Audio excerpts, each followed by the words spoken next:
Bonjour à tous, je vous remercie de me retrouver pour cette nouvelle vidéo des énergies de la semaine où on va voir vraiment la suite de ce grand surf de la lunaison qui a accompagné l'entrée d'Uranus en Taureau, donc quelque chose de très puissant, de très éveilleur, quelque chose qui éveille le Taureau. Et le Taureau, on en a tous besoin, ça nous fait énormément de bien, ce raccordement à la Terre. D'ailleurs, je fais la vidéo devant mon tas d'orties et ça fait partie de mes meilleurs amis, hein, les orties.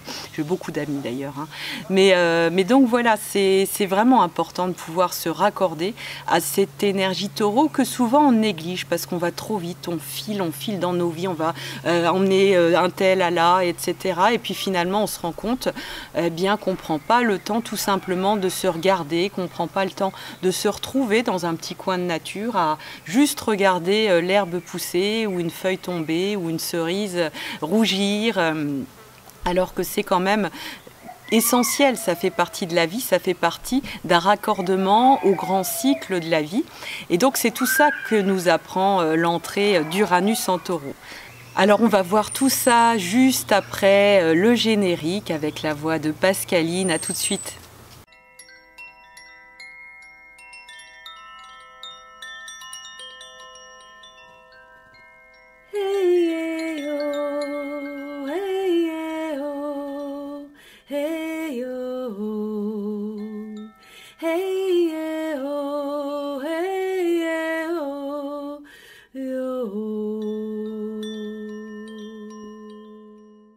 Donc nous voilà arrivés à la fin de la lunaison. La pleine lune s'est déroulée le 29 mai, hein, une pleine lune importante qui a vu vraiment les choses se poser, les choses s'harmoniser d'elles-mêmes, hein, pour peu qu'on ait fait tout ce travail, hein, parce que bien entendu, contrairement à ce qu'on pourrait penser avec l'astrologie, les choses ne nous tombent pas du ciel, mais en fait, il est attendu de nous qu'on prenne notre place, qu'on prenne vraiment, qu'on incarne notre divinité, quelle qu'elle soit, quelle que soit la couleur qu'elle est. Et donc voilà, si on est vraiment dans cette idée d'harmonisation, dans ces grandes ouvertures, eh bien on se rend compte qu'on est bien campé sur sa planche de surf. Ça fait partie des grands indicateurs. Et puis si on n'y est pas tout à fait, bah, c'est pas grave, hein, on continue d'apprendre. Et là, le 6 juin, on a le dernier quartier. Alors ça va être une date importante parce que vous avez vu, par rapport à tout ce qui était dit sur la Corée du Nord dans les précédentes vidéos, vous avez pu vous rendre compte que les carrés, c'est vraiment des points tournants importants. Et donc dans ce dernier quartier, on va se débarrasser d'un certain nombre de choses, d'un certain nombre d'attitudes qui finalement nous éloignent d'une forme d'authenticité et surtout d'une forme de sérénité, de capacité à se relier à des gens complètement différents de nous. Ça va être quelque chose de très fort à travailler, bien évidemment. Et puis, parce que bien entendu, on est dans un soleil actuellement qui est en Gémeaux, donc le lien est très important.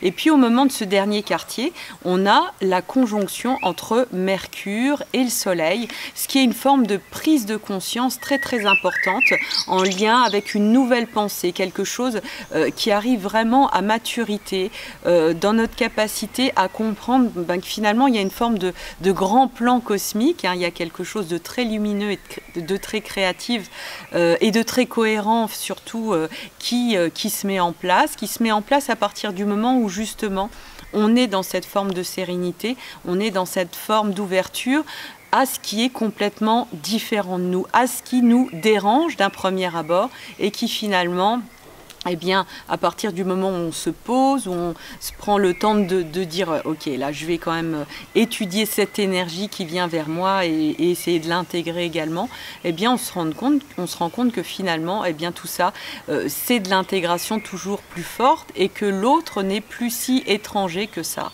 Il est capable vraiment et on est capable de se mettre en lien avec lui. Et donc, ça va être vraiment ce gros travail relationnel, toujours au moment du dernier quartier. On a Vénus qui va s'opposer à Pluton. Et ça travaille encore une fois énormément, eh bien, tout ce qui est inutile, tout ce qu'on va vraiment devoir laisser tomber en termes de fausse séduction, en termes de finalement peur relationnelle qui font qu'on n'entre pas vraiment en relation avec l'autre. Et donc c'est pour ça que c'est très condensé, hein. La date du 6 juin, elle est vraiment très importante, très condensée pour vraiment mettre en pratique tout ce qui a été travaillé depuis le 15 mai. Et donc, un des grands travaux de cette semaine, hein, le travail fort que je vous invite à faire cette semaine, c'est vraiment de vous centrer et d'intégrer vraiment dans vos cellules, de méditer autour de l'énergie de la tendresse, parce que c'est déjà un mot très important, c'est un très joli mot qui résonne dans plein de domaines, hein, qui parle d'un besoin très très fort, effectivement, et qui parle de manque aussi, hein, d'où l'intérêt de vraiment prendre le temps, en autonomie, hein, tout seul, de méditer sur cette idée de tendresse, de sentir comment on peut intégrer l'idée de tendresse. Donc ça, c'est travaillé énormément dans l'initiation, bien entendu, pour ceux qui l'ont reçu. Et cette idée de tendresse, elle permet justement de créer ces énergies de protection qui nous permettent de nous relier à l'autre dans des liens qui ne vont pas être des liens irritants, mais des liens vraiment agréables, quelles que soient les différences de la personne qu'on a en face de nous.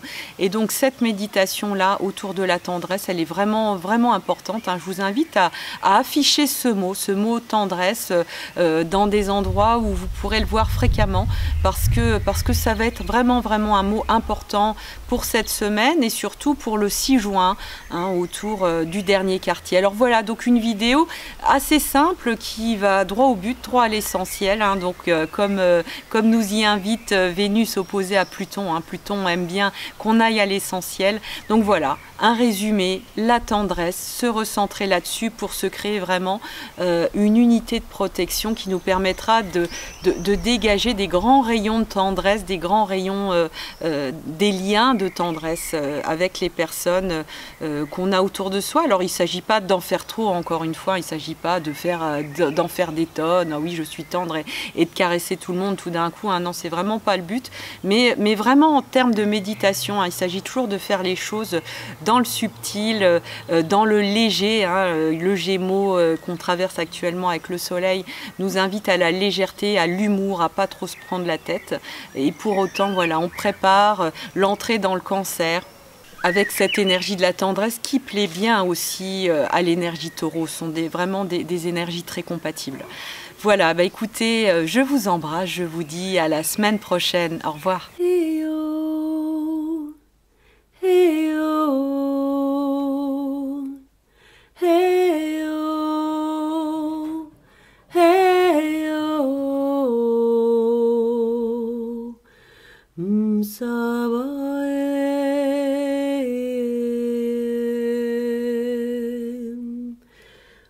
Sabah